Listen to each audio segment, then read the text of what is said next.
দ্রব্যমূল্য বৃদ্ধি সংকটে জনজীবন বিপর্যস্ত। নাগালের বাইরে শাকসবজি থেকে শুরু করে নিত্য প্রয়োজনীয় জিনিসের দাম। দুশ্চিন্তায় ভুগছেন ক্রেতাবৃন্দ।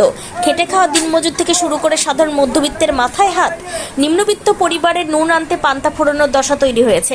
এদিন জঙ্গিপুর বড়জের তহবাজার মোড়ে এক প্রতিবাদ সভায় এমনটাই বলেন জঙ্গিপুর টাউন কংগ্রেসের সভাপতি মোহন মাহাতো। তিনি বলেন, একটি দায়িত্বশীল দল হিসেবে প্রদেশ কংগ্রেসের সভাপতি অধীর রঞ্জন চৌধুরী মুর্শিদাবাদ জেলাব্যাপী মূল্য বৃদ্ধির প্রতিবাদে রাস্তায় নামার নির্দেশ দেন।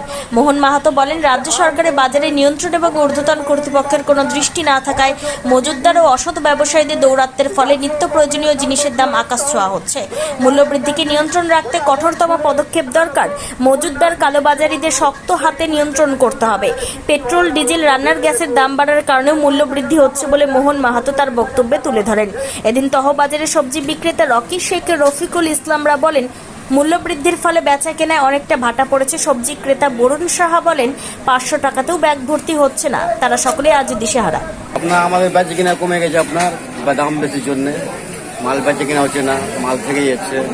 জিনিসপত্র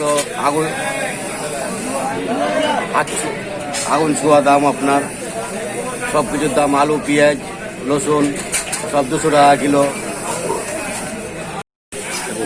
সমস্যা বলছি চাষিদের কোনো ধরেন আমরা বাজারে এসেছি, বাজারে ব্যাগ ভরে মাল উঠেছিল, দাম খুব বাজারে সব সবজি টবজি সব দাম পুরো, রসুন পেঁয়াজের সব কিছুরই দাম খুব। ধরেন আমাদের এখানে তো চাকরিমান কেউ নাই, এখানে সাধারণ লোক মানে খাটনে বলা সবই মজদুরি আছে। 300 টাকা 400 টাকা দিন খাটে। এখানে 60 টাকা 70 টাকা কিলো সব জিনিস, 80 টাকা কিলো 100 টাকা কিলো, সস্তা কিছু নাই। তার জন্য খরিদারের সঙ্গে ঝগড়া লাগছে। খরিদার বলছে আমরা পয়সা কোথায় পাবো, এখানে তো চাকরিবার নাই কি 400 টাকা 500 টাকা দিয়ে খেয়ে নিবে। জিনিসপত্রের দাম অনেক বেশি।